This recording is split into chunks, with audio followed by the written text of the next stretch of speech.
नमस्कार दोस्तों, आप सभी का विश्व भारती चैनल में बहुत बहुत स्वागत है। आज हम आपको कुछ ऐसी जानकारी देने जा रहे हैं जो ये मीडिया चैनल हो या प्रिंट मीडिया हो, वहाँ उन रास्तों से आप तक पहुँच नहीं पा रही है या शायद पहुँचाई नहीं जा रही है। इसका तो फैसला आपको ही लेना है, लेकिन ये समझने के लिए आपको इस पूरे वीडियो को देखना पड़ेगा और आपको समझ में आएगा कि किस तरह से आपसे कई सारी बातें छुपाई जाती हैं। बहरहाल, हम आज के इस विषय की शुरुआत करते हैं। आज के इस वीडियो का जो विषय है वो कुछ इस तरह है कि लगभग 1 लाख करोड़ के घोटाले के बारे में हम आपको जानकारी दे रहे हैं, जिसके बारे में संसद में कुछ कहा भी गया था, लेकिन वो न मीडिया ने उसके ऊपर कोई जोर लगाया और न ही किसी न्यूज़पेपर ने उसको कुछ खास छापा। ये लोग बस पीछे लगते हैं, तो ये मेहुल चोकसी, नीरव मोदी, विजय माल्या, ये लोग तो टिप ऑफ द आइसबर्ग हैं, का कुछ खास नहीं है। आपको हम ऐसी जानकारी देने जा रहे हैं जो आपने सुनना बहुत ज़रूरी है, आपने जानना बहुत ज़रूरी है। तो आज के इस वीडियो की, इस एपिसोड की, इस विषय की हम अब शुरुआत करते हैं। आपको एक बात बता दें, एक कंपनी है जिसका नाम है 63 मून टेक्नोलॉजीज़, जिन्होंने की एक कंप्लेंट की हुई है, एक तकरार की हुई है कि उनके कंपनी के साथ में फ्रॉड किया गया है 200 करोड़ रुपयों का। अब इस चीज़ की तफ्तीश चेन्नई की इकोनॉमिक ऑफेंसेस विंग यानी आर्थिक गुने विभाग ये लोग कर रहे हैं। ये लोग उसकी इन्वेस्टिगेशन करते करते उन्होंने इस साल जनवरी में 2 लोगों को अरेस्ट की, जिनके नाम अभी आपको बताता हूँ। उसके ये जो कंपनी है जिसके लोगों को उसने अरेस्ट किया वो है IL&FS। ये IL&FS ये बहुत बड़ा ग्रुप माना जाता है भारत में, और ये एक इंफ्रास्ट्रक्चर प्रोजेक्ट का काम ये लोग करते हैं पूरे भारत में, और कई स्टेट गवर्नमेंट्स के साथ मिलकर PPP बेसिस पर। अब भाई आप बोलेंगे कि ये PPP क्या है, तो ये पब्लिक प्राइवेट पार्टनरशिप मोड होता है, मॉड्यूल होता है, जिसमें कई सारी कंपनियां काम करती हैं। अब हर प्रोजेक्ट के लिए ये लोग एक अलग SPV बनाते थे, यानी एक अलग स्पेशल प्रोजेक्ट व्हीकल बनाते थे, एक अलग कंपनी का रजिस्ट्रेशन होता था।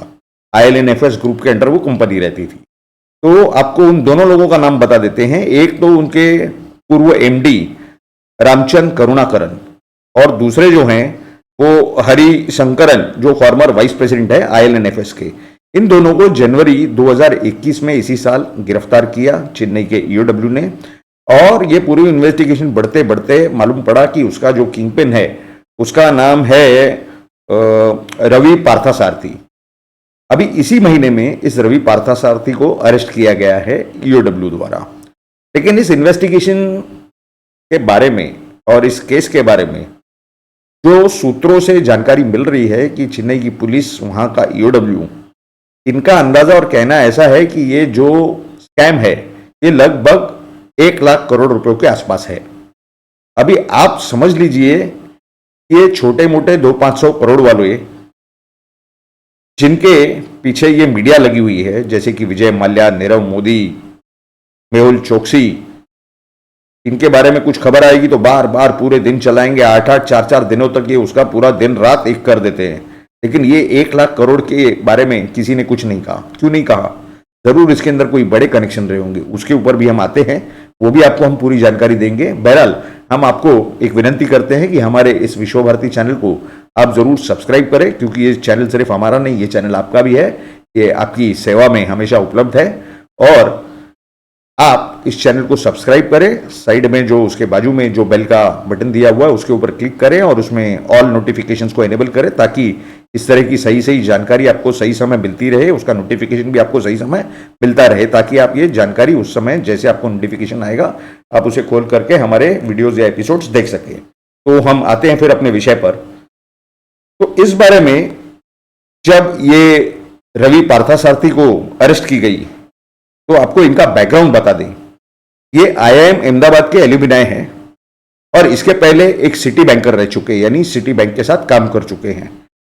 और इनकी जो शुरुआत थी, आपको बता दें कि IL&FS जो कंपनी है इसकी शुरुआत 1987 में ऐसा बताया जा रहा है कि हुई है, और इसमें जो शेयर होल्डिंग थी 1987 से वो भी पब्लिक सेक्टर यूनिट्स की थी, और ये उसमें 40% शेयर होल्डिंग ये पब्लिक सेक्टर यूनिट्स की थी, जिसमें कि LIC, SBI और सेंट्रल बैंक शामिल हैं।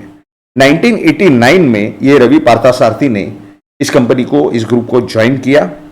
और आपको एक और जानकारी देते हैं कि 1989 में जब इस कंपनी का ठीक से सेटअप चल रहा था, तब ये इस कंपनी के, इस ग्रुप के CEO बन गए।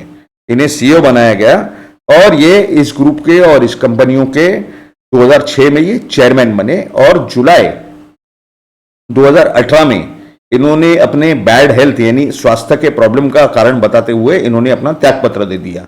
और अगस्त 2018 से इन लोगों का बहुत बड़ा प्रॉब्लम चालू हो गया। वो इस तरह था कि इनके जो लोन्स थे और जो भी इन्होंने पैसे लिए हुए थे पब्लिक सेक्टर यूनिट से या बैंकों से, नेशनलाइज्ड बैंकों से, उनके इंस्टॉलमेंट जाने बंद हो गए, जिसके बाद ये सभी पब्लिक अथॉरिटीज के नजर में आ गई ये कंपनियां। और ये कंपनियां कुछ इस तरह से चलाई जाती थी, मान लो कि ये गवर्नमेंट अंडरटेकिंग जैसे हों, क्योंकि जिस तरीके से ये पब्लिक सेक्टर अंडरटेकिंग से बैंकों से लोन लिया करते थे, वो इस तरह दिखाती कि भाई हम तो सरकार का ही काम कर रहे हैं और हमारा तो खुद का कुछ है नहीं, और इसलिए वो लोन जो है अगर पास नहीं होता कहीं या गवर्नमेंट में कहीं कुछ प्रॉब्लम होती, तो ये भी जानकारी मिल रही है कि IAS ऑफिसर जो इसमें नेगेटिव रिमार्क्स देते या ऐसा कुछ भी रिमार्क्स देते जो कि इनके लोन सैंक्शन होने में प्रॉब्लम होती, तो ये उन IAS ऑफिसर्स की पूरी इंफॉर्मेशन निकालते कि उनका बेटा हो या बेटी हो या उनके बच्चों में से जो भी हो,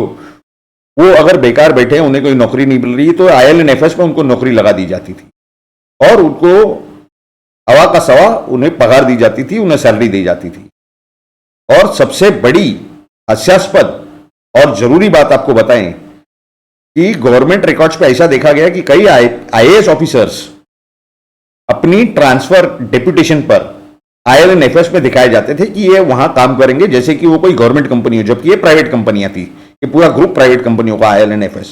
अब मजे की बात यह है कि जितनी सैलरी इनको गवर्नमेंट रिकॉर्ड पे थी, उससे कई गुना ज्यादा ये सैलरी यहां पर लिया करते थे, जबकि इनका काम कुछ नहीं था। तो ये सिर्फ एक गवर्नमेंट के अधिकारियों के साथ कोऑर्डिनेट करते थे। इस बारे में चेन्नई की जो इकोनॉमिक ऑफेंसेस विंग है, आर्थिक गुने विभाग, वो डिपार्टमेंट ऑफ पर्सनल से जानकारी देने की प्रक्रिया शुरू कर चुके हैं। उन्होंने वो जानकारी मंगाई है कि ऐसे कौन से अधिकारी थे जो कि ये सब में मिले हुए थे, जिनके बच्चों को वहां काम पे रखा गया था, या ऐसे कौन से अधिकारी थे जिन्होंने डेप्यूटेशन पे IL&FS में अपनी पोस्टिंग दिखाई थी। तो कहने का मतलब ये है कि इतना बड़ा ये घोटाला है जिसमें इतने बड़े बड़े अधिकारी शामिल हैं, और ऐसी हमें जो जानकारी मिल रही है कि इतने सब होने के बाद ये मीडिया के चैनल या ये प्रिंट मीडिया कैसे चुपचाप बैठे हैं। जबकि एक छोटी सी कोई बात होती है तो आपको तो मालूम है कि हमारे देश के जो पप्पू हैं उनकी न्यूयॉर्क टाइम्स में स्टेटमेंट आ जाती है, वॉशिंगटन पोस्ट में उनका आर्टिकल आ जाता है, या उनके किसी हितचिंतक का। तो ये लोग तो चुप बैठने वालों में से हैं ही नहीं। अभी आपको अगर हम बताएं कि इन लोगों का और एक इसके अंदर जो था वो शेड्यूल था या इस तरह की कोई उन्होंने प्रोविजन करके रखी थी कि ये लोग जो भी इंफ्रास्ट्रक्चर प्रोजेक्ट लेते थे PPP मोड में, यानी पब्लिक प्राइवेट पार्टनरशिप मोड में, स्टेट गवर्नमेंट्स के साथ मिलकर के, ये लोग उस जो लोन है उस लोन को बढ़ा देते थे। बड़ा कैसे देते थे? उसको इन्फ्लेट कर देते थे, यानी ज्यादा पैसे लेते थे। किस तरीके से, ये भी अब आपको बताएंगे कि इन लोगों ने जो बैंकों से लोन लिए उसमें इतने बड़े बड़े कमीशन ये बता देते थे और प्रोजेक्ट मैनेजमेंट फीस भी अलग से बता देते थे, और इतना ज्यादा उसको इन्फ्लेट करके यानी बड़ा करके दिखाते थे कि लोन का जो ये है जो खर्चा है पूरे प्रोजेक्ट का और लोन, ये सभी काफी कुछ ज्यादा ही बढ़ जाता था। और ये बैंकों को सैंक्शन करना पड़ता था इसलिए क्योंकि ऊपर से प्रेशर आता था। अब इनके साथ में कई IAS ऑफिसर की जो कनेक्शन है वो तो आहिस्ते आहिस्ते बाहर आ रहे हैं। आपको ये सब बातें आहिस्ते आहिस्ते सोशल मीडिया में मिलने लगेंगी। अब आपको और एक बात बता दें कि ये जो कंपनी है इसमें, इसके बारे में एक सवाल सितंबर 2018 में संसद में उठा था, पार्लियामेंट में, जिसके जवाब में सरकार ने ये जानकारी दी थी कि इनका जो टोटल डेप्ट है यानी कर्जा, ये है 91,000 करोड़ यानी 91,000 करोड़ रुपए, और जिसमें से 57,000 करोड़ यानी 57,000 करोड़ रुपीस ये पब्लिक सेक्टर अंडरटेकिंग यानी बैंक्स का है। अभी आप समझ लीजिए कि कितना बड़ा ये घोटाला है और इसकी जो जानकारी है वो किस तरह से छुपाई जा रही है जनता से। अब ये जो मोडस ऑपरेंडी है इनका, इस विषय में आपने भी जानना जरूरी है और इन्वेस्टिगेशन करना भी जरूरी है कि आप लोगों से इस तरह की जानकारी क्यों छुपाई जा रही है। इसमें मीडिया को क्या फायदा है? क्या इनके मीडिया के जो हेड्स हैं, क्या वो इसमें कुछ शामिल है? क्या उन्हें कुछ मिल रहा था, नहीं मिल रहा था? ये तफ्तीश करना आपका भी कर्तव्य बनता है, ये जानकारी लेना आपका भी कर्तव्य बनता है। वैसे आपको बता दें कि जब इनका पहला इंस्टॉलमेंट 2018 में, यानी ये जो लोन्स थे, इसका जब डिफॉल्ट किया, उन्होंने नहीं भरा, तो उसके बाद ये विषय नेशनल कंपनी लॉ ट्राइब्यूनल में गया, जिन्होंने की कोशिश की कि इनका ये सब जो चीजें हैं ये किस तरह से इनकी खत्म की जाए और इनके लोन्स किस तरह से खत्म किए जाए। बहरहाल आपको एक और अभी आई हुई, कुछ घंटे पहले आई हुई जानकारी भी हम आपको बता दें कि लगभग 1950 करोड़ के आसपास हरियाणा गवर्नमेंट ने इस कंपनी को पेमेंट किया है और इनका जो वहां पर मेट्रो रेल का प्रोजेक्ट चल रहा था उसके टर्मिनेशन की उनको पेमेंट दे दी गई है। तो 1950 करोड़ के आसपास IL&FS को एक पेमेंट मिल चुकी है, जिससे कि उनके लोन्स भरने में उनको एक सहूलत मिल सकेगी। वैसे ही कंपनी, ऐसा लगता है कि 99.99% ये कंपनी वाइंड अप हो जाएगी। शेयर मार्केट की हालत इन्होंने खराब कर दी थी, शेयर मार्केट नीचे गिर गया था इनके वजह से, लेकिन इसके बावजूद इस बारे में किसी भी मीडिया चैनल या प्रिंट मीडिया ने जानकारी जनता तक नहीं पहुंचाई। अब आपको ये बता दें इसके कनेक्शन कहां है, क्योंकि काफी सारे ब्यूरोक्रेट्स और ये जो इन्वेस्टिगेशन कर रहे हैं, इनके माध्यम से, इनके सूत्रों से जानकारी मिल रही है कि इसमें एक फॉर्मर मिनिस्टर यूपीए गवर्नमेंट के शामिल हैं। अब इसकी जब पूरी जो तफ्तीश के अंदर और जानकारी निकाली गई तो मालूम पड़ा कि ये जो यूपीए गवर्नमेंट में जो फाइनेंस मिनिस्टर रहे पी चिदम्बरम, इनके साथ इनका बहुत ही गहरा संबंध है। अब ये जो रवि पार्थसारथी हैं, इनके साथ में जितने IAS ऑफिसरों के कनेक्शन थे वो अभी चुपचाप बैठे, क्योंकि पार्थसारथी अभी खुद अंदर हैं। और आपको एक और जानकारी बता दें कि जो हमें सूत्रों से मिल रही है, CBI और ED ने भी इनके खिलाफ कुछ कार्रवाई की प्रक्रिया शुरू की है, और अगर इन्हें पहले मालूम पड़ जाता तो ये भी उसी विजय माल्या और मेहुल चोकसी की तरह उड़नछू हो जाते, नीरव मोदी की तरह। लेकिन इन्हें कुछ पता नहीं पड़ा कि इन तक ये जो है आग की आंच पहुंच सकती है, और इन्होंने जो ये काम था इनका, ये 2014 के बाद आहिस्ते आहिस्ते ठंडा किया था। लेकिन इससे पहले जो ये लोन्स लेके बैठे थे, ये उससे निपटने के लिए उनको बहुत समय लगने वाला था, इसके लिए उन्हें कोई चांस नहीं था। और इन्होंने यहां से IL&FS से जो इन्होंने रिजाइन किया जुलाई 2018 में, वो हेल्थ ग्राउंड बताए कि हमारी जो है सेहत ठीक नहीं रहती। लेकिन ऐसी भी जानकारी मिल रही है कि इन्होंने कहीं और कुछ वेंचर चालू किए थे। इनकी बहुत सारी प्रॉपर्टियां हैं जो जरूर लिक्विडेट की जाएगी। और ये जो पी चिदम्बरम कनेक्शन बताया जा रहा है, अगर इसमें ऐसी कुछ बात निकली तो चेन्नई की पुलिस हो, CBI हो, ED हो, वो जरूर इस विषय की दखल लेंगे और पी चिदम्बरम को भी शायद बुलाया जाए, उनकी भी शायद इंक्वायरी हो कि उन्हें क्या उसमें से गेन्स मिले हैं, नहीं मिले हैं। क्योंकि अगर इनके स्टेटमेंट में इन्होंने जो EOW को जानकारी देंगे या ED को या CBI को, उसमें ये जरूर इन्हें बातें बतानी पड़ेंगी कि इनका क्या कनेक्शन था, क्या व्यवहार थे पी चिदम्बरम के साथ। तो हो सकता है कि उसके बाद वो चीज़ वेरीफाई करने के लिए पी चिदम्बरम को भी बुलाया जाए। बहरहाल इस विषय के ऊपर पी चिदम्बरम ने कोई बयान नहीं दिया। आपने पिछले कई सालों में देखा होगा कि पी चिदम्बरम का किसी भी विषय पर कोई खास बयान नहीं आता, ना ही वो मीडिया के सामने आते हैं, क्योंकि उन्हें पता है कि वो क्या करके बैठे हैं और उसके बाद उनके साथ क्या हो सकता है। इसके पहले भी आपको मालूम होगा किस तरह अथॉरिटीज उनके पीछे लगी थी, उनके सब कुकर्मों की वजह से।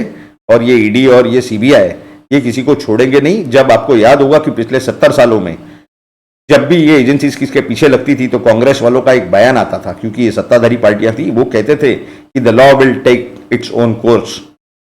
तो उनको ये जान लेना चाहिए कि मोदी सरकार में भी the law will take its own course. ऐसा इसमें कुछ नहीं है कि राजनीतिक एंगल से उनके खिलाफ कार्रवाई की जाती है या किसी इसी तरीके के वजह से इनके खिलाफ कुछ भी कार्रवाई होती है। ऐसा कुछ नहीं होता।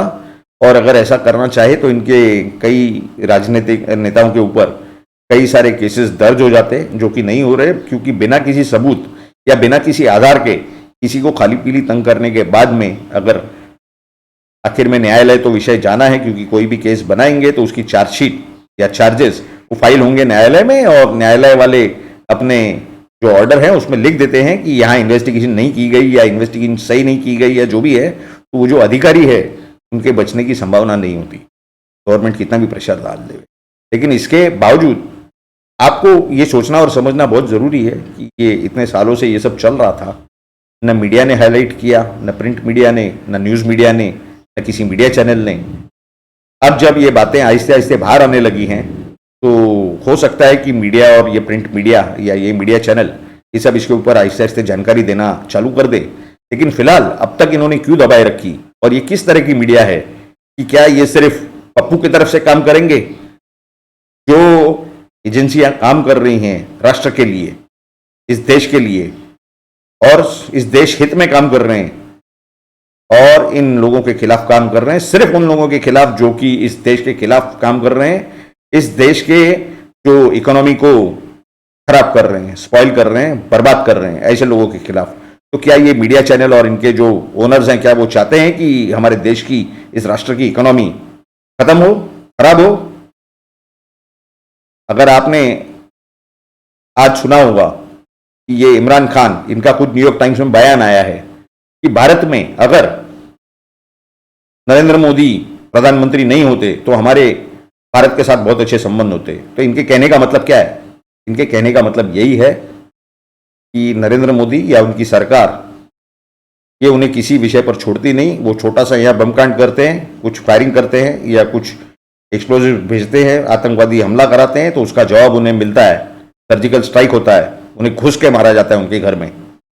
इस वजह से वो कुछ नहीं कर सकते। अभी आपने देखा कि कुछ दिन पहले जो FATF ने इनकी जो डिमांड थी कि ग्रे लिस्ट से हटाया जाए, क्योंकि जो फाइनेंशियल एड टास्क फोर्स है उन्होंने जो कार्रवाई की है इनके खिलाफ, इन्हें ग्रे लिस्ट में कंटिन्यू किया है। और जो शंघाई कोऑपरेटिव ऑर्गेनाइजेशन है वहाँ पर हमारे जो देश के NSA हैं श्री अजीत डोवल जी, इन्होंने कहा है कि ये जो FATF जो फाइनल करती है ग्रे लिस्ट, तो हम सभी ने उसका ये करना चाहिए। तो इस SCO यानी शंघाई कोऑपरेटिव ऑर्गेनाइजेशन में चाइना भी सभासद है, मेंबर है, रशिया भी है और उनके अड़ोस पड़ोस के कई सारे देश हैं। तो अब इसके अंदर मसला ये हो रहा है कि चाइना को इसकी बड़ी मिर्ची लग रही है कि अगर ये रिजोल्यूशन पास हो गया और सभी फाइनेंशियल ऑर्गेनाइजेशंस को FATF की तरह उनके आदेशानुसार काम करना पड़ा या उनके जो पॉलिसीज हैं वो फॉलो करने पड़े वो लिस्ट के हिसाब से कि कौन सी लिस्ट क्या है, कौन सा देश कौन सी लिस्ट में है, तो पाकिस्तान को जो घुमा फिरा कर वो हेल्प करने की, मदद करने की कोशिश करते हैं, वो रास्ता भी पाकिस्तान का बंद हो जाएगा। बहरहाल चाइना तो खुद ही अपना पैसा पाकिस्तान से मांग रहा है। तो हमारे कहने का मतलब है कि ये इंडियन मीडिया ये नहीं बताएंगे कि इमरान खान ने उनके एजेंटों को यहाँ एक्सपोज कर दिया। उनके कहने का मतलब क्या था? ये जो बाकी पार्टियां हैं भारतीय जनता पार्टी को छोड़ के, उसमें से अगर किसी की भी सरकार होती तो हमारे संबंध अच्छे होते। यानी आप कितना भी आतंकवादी भेजेंगे, आप आतंकवादियों के हमले कराएंगे 2008 या 2009 में जो 26/11 हुआ 2008 में, तो उसके बाद भी संबंध अच्छे रहे। क्यों अच्छे रहे? क्योंकि किसकी सरकार थी आप सभी जानते हैं। तो ये सब जो है चल रहा है। अब आज तो पाकिस्तान की ये हालत है कि वहाँ से चाइना पैसा मांग रही है, यहाँ पे अमेरिका एयर स्ट्रिप मांग रहा है अफगानिस्तान के ऊपर नज़र रखने के लिए, और इन्हें कोई पैसा देने तैयार नहीं है। तो अब उनके अंदर भी जो लफड़े झगड़े चल रहे हैं, हर स्टेट के अंदर उनके एक सिविल वॉर की जैसी पोजीशन है, वो कभी भी डिसइंटीग्रेट हो सकता है, उसके 4 या 5 टुकड़े हो सकते हैं। एक जो वेस्ट पंजाब है वही खाली पाकिस्तान बचेगा, बाकी सब उनका खत्म होने के कगार पर है। आपको एक और जानकारी देते हैं कि इस तरह की ये सब जो चीजें हो रही है, इसमें आपके सामने कोई जानकारी नहीं देगा, आपके सिवा, आपके पास सोशल मीडिया के सिवा और कोई रास्ता नहीं है।